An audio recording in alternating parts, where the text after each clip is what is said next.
Hi, I'm Katie Arnold from KU's Bio 402 Microbiology Lab Fall 2020, and I made yeast bread to show the effect of yeast fermentation on bread making.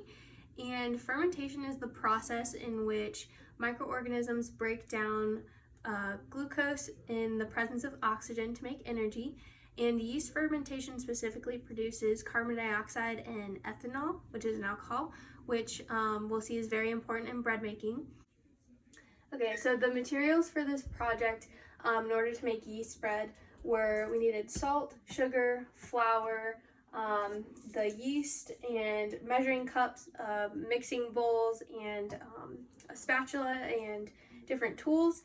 And then we also needed pH paper to test. We first combined the water, sugar, salt, and yeast in a bowl and mixed it up, and then gradually added the flour until the dough formed, and then that dough was kneaded for about 5 minutes. It sat for another 2 hours with a damp cloth over it to allow the bread to rise and the yeast to fully ferment.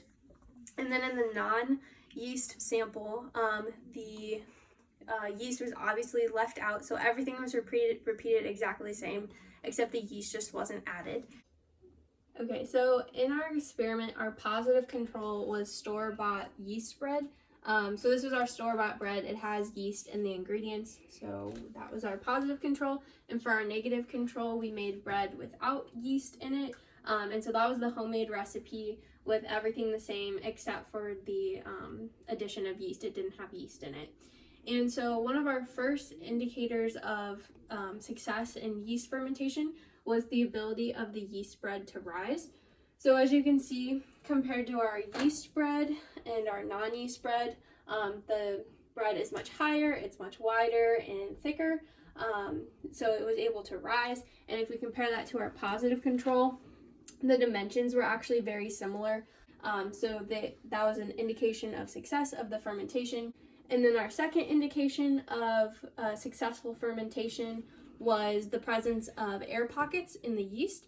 And so if you look at the positive control here pretty closely, you can see some of the small air holes in there. And then if you come and look at our experimental yeast bread and you look here, you can also see the same air holes are forming. And then if you also look at the negative control here, you can see that there's not really any air pockets forming, and it's a much denser, thicker bread than the positive and experimental controls. And so the reason that the bread is able to rise and the air pockets form is because that carbon dioxide is produced in yeast fermentation. So the gas that is formed in the dough gets trapped in there, which forms the air pockets and allows that dough to rise. Our physical indications of success in our yeast fermentation.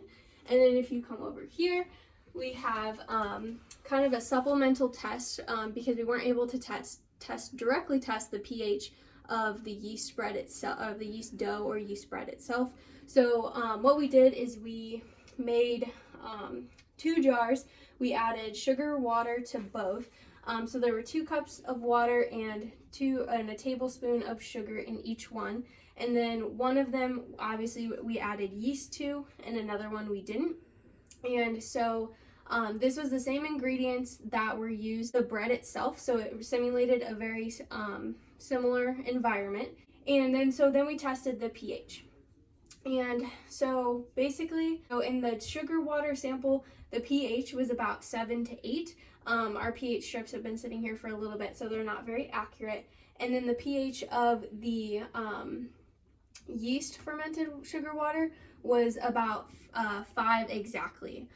It matched up really closely to that 5 color on the pH scale. And the researched value for to compare to our store-bought or positive control for the pH was 4 to 5.5.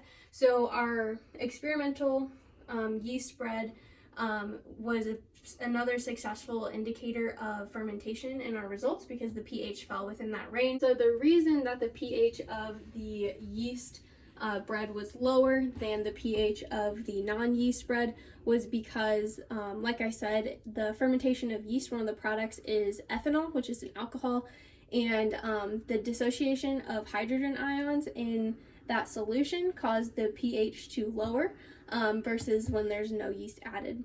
So, like I said, the products of yeast fermentation, the carbon dioxide and ethanol, are very important when it comes to bread making. All right, so in conclusion, I was successful at making yeast bread and indicating the success of yeast fermentation in my bread. In the future, it would be really interesting to look at the ability of yeast to ferment and to utilize the carbohydrates and the proteins in flour to ferment, or if they strictly need sugar added in the dough recipes. All right, and then for my acknowledgements, I'd like to thank the KU Biology Department and the Microbiome Lab for supplying pH paper, and I would like to thank Connor for recording this video, Radia for helping me make my bread, and yeah, thanks.